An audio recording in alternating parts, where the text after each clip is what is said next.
Salut, c'est Croque Macadam et aujourd'hui je teste la Ver 6000. Voilà, une moto qu'on présente plus, une moto qui est maintenant sur le marché depuis un paquet d'années, hein, une moto aboutie, une moto qui a évolué au fil des années, qui a su s'améliorer petit bout par petit bout et puis qui aujourd'hui devient une référence au niveau confort, au niveau voyage et puis capacité effectivement à faire du duo. Donc une machine après avec une esthétique particulière, hein, on aime ou on n'aime pas. Personnellement moi voilà, je suis plutôt séduit. Le nouveau tableau de bord, donc un contour et puis un petit LCD couleur. Donc ce modèle là n'est pas équipé malheureusement des suspensions électroniques, mais par contre elle a tout le reste, donc toutes les aides et puis les shifters et toutes ces choses là. Un coloris qu'on connaît maintenant, hein, un coloris qui lui est là en place depuis un petit peu. Il y a des coloris spécifiques qui se font chaque année, ou presque. Et là effectivement on a un coloris plutôt classique, mais voilà, un coloris qui lui va vraiment bien. Et ben voilà, il reste plus qu'à essayer. Et nous voici donc à bord de ce Ver 6000.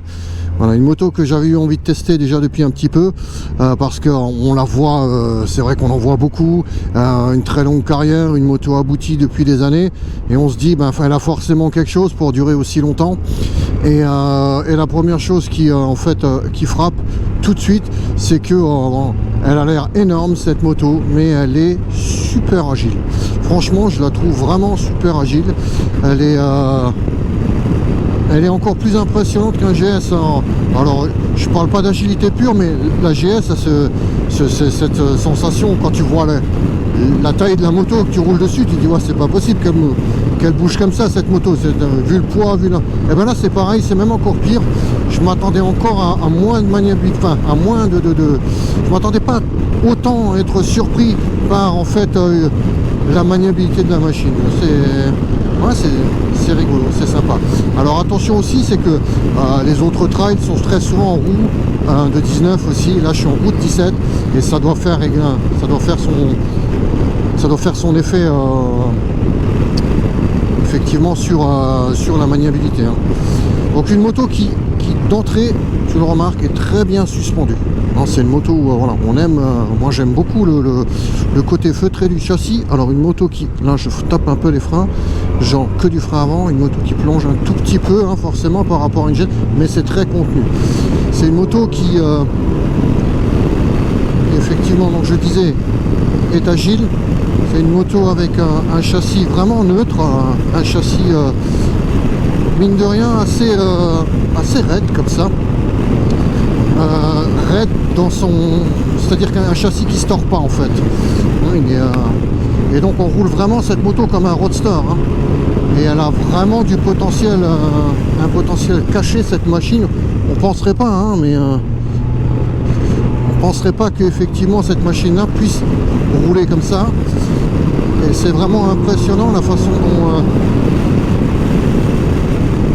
dont on peut la jeter droite-gauche. C'est vraiment comme un roadster. C'est super plaisant. Donc une route 17 qui va favoriser forcément cette sensation d'agilité. Également un moteur qui a c'est du 4 cylindres, hein. C'est un 4 cylindres de, je crois, 1050 cm3 ou quelque chose comme ça. Et il est ultra souple. Bon, il bronche pas. Je vais mettre en 11.6 à 35. Ça fonctionne, hein. Je sais pas. Si je tourne la poignée, bon, forcément on est en 6 quoi. Mais le moteur il broute jamais. À 35, on va redescendre. Je vais le laisser descendre. Donc ça c'est la magie du 4 cylindres, hein. Ça c'est des choses qu'on n'a pas sur une GS par exemple, qu'on n'a pas sur une KTM, qu'on n'a pas. C'est forcément, hein, il y a la typologie de moteur fait que c'est pas possible quoi, hein. Ouais, bon, on la jette facilement, hein. J'ai pris de l'angle. Je suis très confiant sur le train avant, très confiant sur le train avant. J'adore le train avant. Je trouve que franchement le train avant est vraiment super. Sur les cale-pieds, j'ai également la possibilité d'interagir assez significativement. Il y a des motos où par exemple le cale-pied lui il sert à pas grand chose. Là en fait, enfin pas il sert pas à grand chose. Il y a des motos où on arrive beaucoup moins à agir sur le cale-pied. Là c'est pas du tout le cas. Là j'ai très bien, voilà, je fais un petit peu nimp, mais c'est un peu voulu. Hein, je pousse sur le cale-pied, je corrige, je fais tout ce que je veux. Hein, la route elle est pas forcément au top. C'est une route légèrement cabossée, avec pas mal de raccords, de choses. Et vraiment je joue avec cette moto comme j'en ai envie. Je suis ultra surpris. Je savais que c'était une moto qui était plutôt saine, qui était plutôt bonne, mais je m'attendais pas à ce qu'elle soit autant. Hein. Franchement, c'est... Voilà. Alors par contre, elle va nécessiter forcément du train arrière. Donc là, je fais une belle dérive sur le raccord. Hop. Donc, elle a un excellent frein arrière. Donc ça aussi, c'est génial.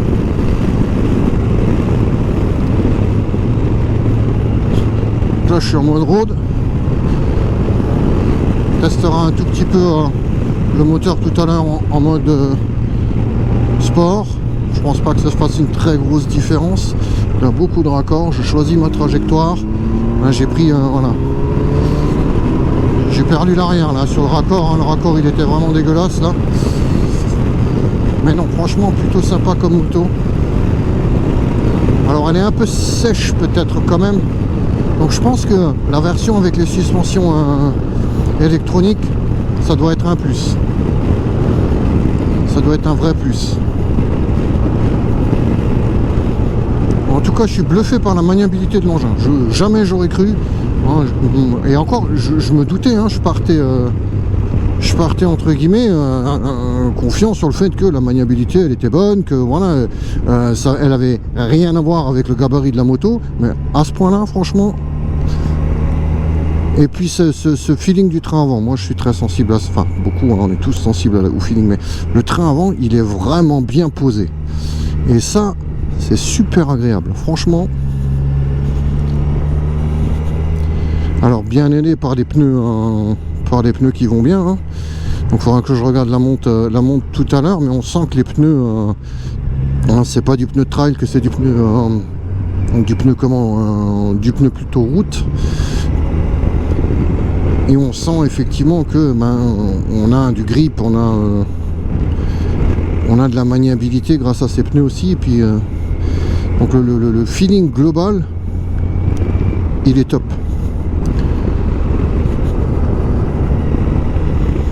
Alors après, ce qui est juste dommage, c'est que la bulle est réglable hein, en hauteur, mais il faut prendre les deux molettes, tourner les deux molettes. Ça c'est un tout petit peu dommage parce que ça pénalise un petit peu le côté entre guillemets maniabilité de la bulle. Alors maintenant là je crois que je suis tout en bas hein, ouais, si on regarde hein, on voit sur le rail je suis tout en bas. Honnêtement la protection elle est top hein. Ah, la protection elle est vraiment bonne. Elle est supérieure à celle de ma GS. Ça c'est clair sans aucun problème hein. Au niveau de la bulle hein, je parle. Ah, salut les copains. Alors moi je dois aller je ne sais plus, par là. Non, route barrée. Ah, il fallait que ça tombe aujourd'hui. Route barrée, déviation, ok.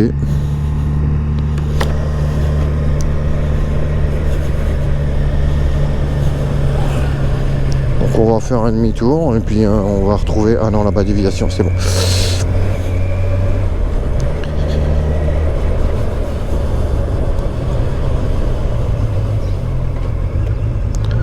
Alors elle a un premier degré, enfin ça plonge, et puis rapidement en fait ça va être contenu, hein, donc la plongée elle est là, mais elle est limitée. Et elle est très facile à gommer avec le frein arrière, il y a une belle efficacité, hein, donc si vous touchez d'abord le frein arrière avant de freiner, effectivement on va avoir tout de suite une meilleure maniabilité. Une moto qui plonge moins du coup. C'est assez sensible. La selle est un tout petit peu ferme, mais encore, ça reste moelleux quand même. Hein, on voit on sent qu'il y a de l'épaisseur sur la selle. On sent qu'il y a de l'épaisseur. La position est bien travaillée. On n'est pas du tout, comment dire, en contrainte à aucun moment. Les suspensions sont plutôt bien réglées, donc on est vraiment entre un dynamisme et confort. Il y a vraiment quelque chose de sympa qui a été trouvé là, même si je pense qu'avec des suspensions électroniques on pourrait peut-être avoir un mode confort plus confort et un mode sport un peu plus sport. Alors certains me diront ouais, c'est des gadgets, c'est des machins. Bon, maintenant c'est quand même des gadgets qui sont bien évolués, qui sont bien maîtrisés et qui effectivement apportent quand même pas mal d'agréments. Hein. On est plutôt bien. De faire un freinage juste du frein avant, pour voir comment qu'est-ce que dit la moto. Ah non, je la tourne. On tourne quand même. On tourne quand même très très bien. C'est plutôt pas mal. Elle plonge pas, elle verrouille pas. On va faire un freinage par ici. Alors, le virage n'est pas très fermé malheureusement. J'ai pas forcé un tout petit peu plus loin peut-être. Un peu trop large ce virage là.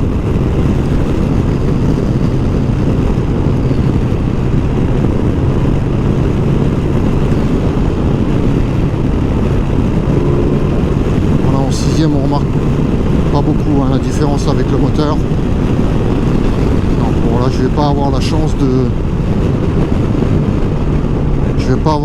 de pouvoir tester le freinage d'ici, on le testera un peu plus loin, on verra.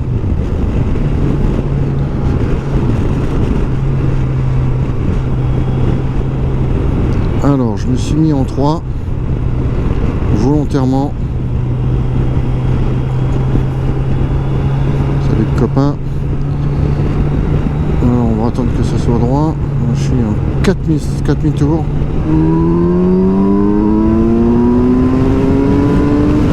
Ouais, typique 4 cylindres, donc c'est vraiment...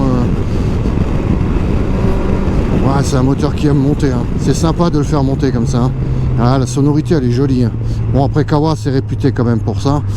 Donc une jolie sonorité hein, sur l'accélération. Et ça c'est plutôt sympa. Et là il y a un échappement 100% origine. Hein. Donc vraiment un moteur qui est sympa. Alors c'est pas la foudre, c'est pas le moteur le plus expressif, mais il est là où on l'attend. Donc il va très très bien avec ce type de machine. Il a une allonge assez impressionnante, donc pour les dépassements c'est bien. Il a un couple et une souplesse qui colle tout à fait à cette typologie de machine. Très très très intéressant.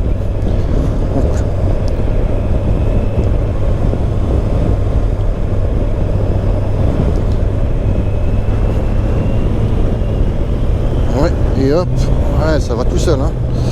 Ça va vraiment tout seul. Hein. Alors elle demande quand même un petit peu d'engagement hein, quand je fais ce genre de truc là. On a vu, j'ai volontairement poussé un petit peu dans ce sens là, mais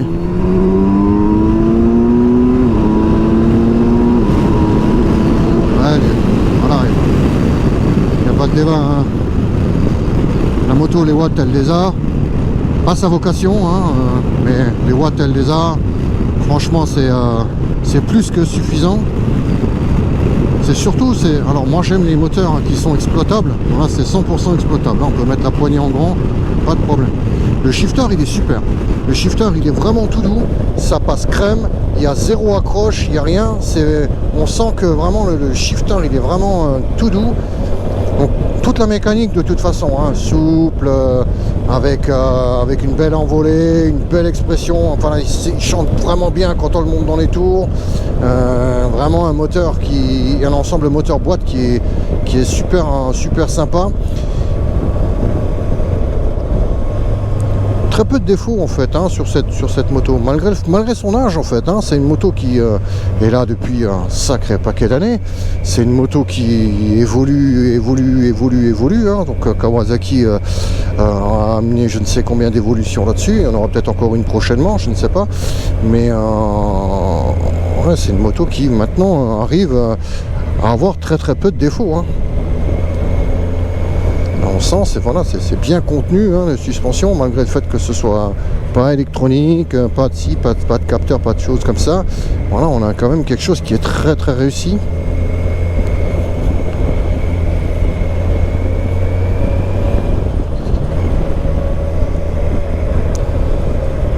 Une moto qui va forcément plaire aux rouleurs. Les grands rouleurs vont adorer. C'est sans doute pour ça hein, qu'on la voit tellement. Hein. Quand on fait des road trips, bon, la GS c'est ce qu'on voit le plus, hein, là il n'y a pas de débat, mais après des Versys on en voit pas mal. Hein. Il y a vraiment beaucoup de Versys qui sont vendus. Hein. Voilà, je suis à 50 en 6ème, il n'y a rien qui vibre, il n'y a rien, c'est juste top. Par contre après, voilà, quand je suis à fond, hein, pour mettre la 6ème à fond, effectivement ça s'envole plus, hein, c'est logique, mais le boulot est fait. Moteur souple, moteur qui repart. Là, c'est une machine qui, je pense qu'elle tire court, hein, je pense que la vitesse de pointe ne doit pas être très élevée. Ça, à mon avis, elle a été travaillée plus pour l'agrément, le couple, que pour la performance pure. Je vais enlever le mode sport d'ailleurs. Couper les gaz peut-être. Non, faut redescendre là peut-être. Ah voilà, road. Je suis revenu en road. Je trouve. Le mode road c'est le mode le plus roulé de toute façon. Hein. Le mode sport il va vraiment intervenir que dans les sur un col ou des choses comme ça. Hein. Ouais, la petite détonation, le petit ouais, quand on rétrograde, hein, la petite détonation elle est quand même sympa. Il n'y a pas à dire. Là j'ai senti par contre un tout petit peu de radar, là c'est un tout petit peu raide. Donc, je pense que les suspensions électroniques pourraient apporter quelque chose quand même. Ouais, un tout petit peu. C'est bien confort. C'est bien confort quand même, hein, mais tout petit peu raide dans les petits défauts qui sont vraiment les petits claquements où c'est assez sec en fait. Hein, quand c'est une belle bosse, il n'y a pas de problème, mais dès que c'est un tout petit trou, hein, là on a vraiment le bam, on le sent un tout petit peu. Mais voilà, c'est très léger comme défaut. Hein. Alors après, c'est pas la moto qui est la plus techno non plus. On voit, voilà. À défaut d'être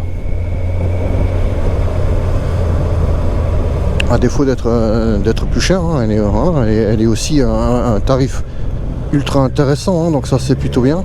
Et en fait, voilà, effectivement, côté techno, on n'a pas de super grands écrans LCD connectés, téléphone, machin, bien que on puisse connecter aussi, hein, mais là on est sur de l'instrumentation qui est pas forcément je dirais d'actualité, hein, c'est plus un peu plus ancien. Ça garde son charme, mine de rien, le petit contour qui monte comme ça, c'est sympa. J'aurais laissé l'instrumentation comme ça, mais j'aurais mis en digital peut-être. Voilà, un contour digital, ça aurait été quelque chose de vraiment sympathique. Ouais, ça va vraiment bien, hein, il n'y a pas à dire. On va essayer de passer avant le tracteur. Surtout, on a cette précision du train avant, elle se place super bien. J'en ai pas beaucoup parlé hein, de la précision, mais on la met à peu près où on veut. On l'a vu tout à l'heure là dans les petits lacets un petit peu merdiques sur la route un peu chaotique. On l'a vu hein, qu'effectivement on la mettait comme on voulait, où on voulait. J'évitais ce que je voulais, comme je voulais. Bon, j'ai fait un peu des trajectoires un petit peu de merde, mais c'était un petit peu voulu. Hein, je cherchais un petit peu à voir où était la limite de la maniabilité, et honnêtement train avant super précis, super agile. Je suis vraiment étonnamment surpris hein, par cette machine. Et encore hein, je m'attendais à ce que ce soit bien, il n'y a pas, mais là vraiment je comprends pourquoi on aime cette moto. Alors moi j'aurais peut-être mis une selle en gel, une selle un peu pour un tout petit peu plus de moelleux pour les fesses, pour rouler vraiment très longtemps, parce qu'en plus cette selle elle est légèrement basculée vers l'avant, donc j'ai tendance à tout le temps revenir vers le réservoir. Donc je pense qu'une toute petite selle un tout petit peu plus moelleux, ça aurait été intéressant. Je pense que après ça doit exister dans les options. Je prendrai peut-être quand même la version suspension électronique. Je pense qu'il doit y avoir un petit plus à rouler avec suspension électronique.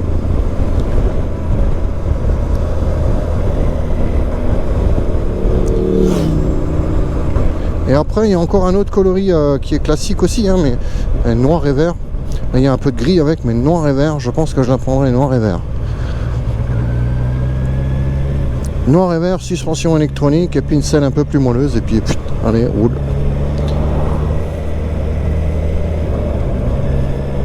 Juste dommage que cette bulle ne soit pas réglable, hein, parce que mine de rien on a beau dire non mais tu mets ton truc et voilà, tu règles une première fois et puis c'est bon après, voilà. Non mais des fois on arrive, il y a des zones, il y a plus de vent parce que c'est dégagé, hop tu montes ta bulle, tu prends une portion de voie rapide que tu n'avais pas prévu, une portion d'autoroute et hop tu remontes ta bulle, tu redescends, voilà.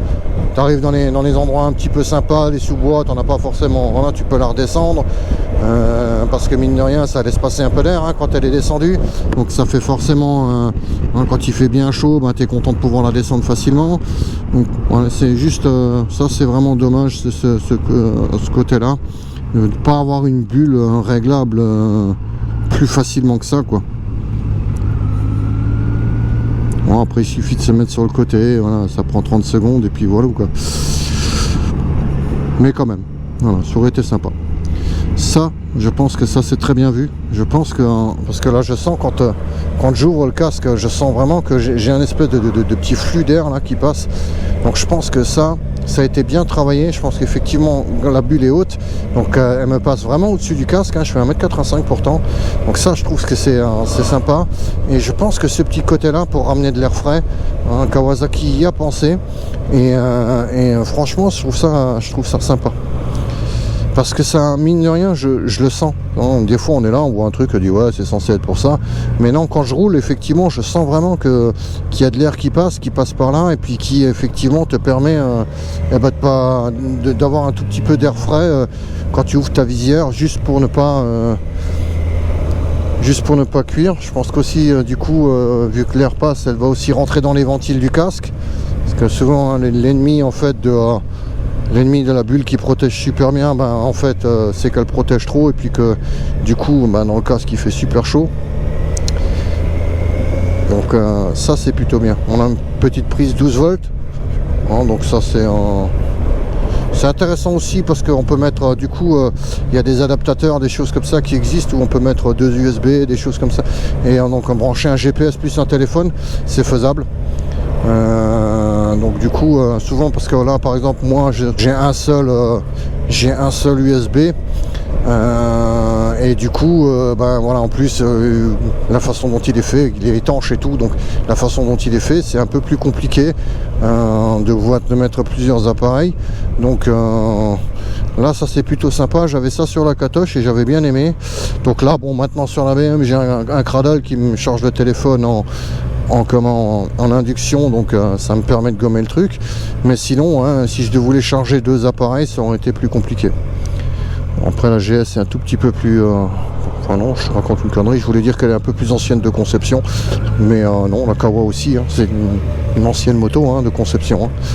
Une moto qui a très bien évolué en tout cas. Bon voilà, maintenant il me reste plus que en fait à remercier Action K sur le 57, hein, pour le prêt de cette moto, hein, qui m'a permis effectivement de faire cet essai. Donc j'espère que cet essai vous aura plu. Moi je vous dis à très vite pour un nouvel essai.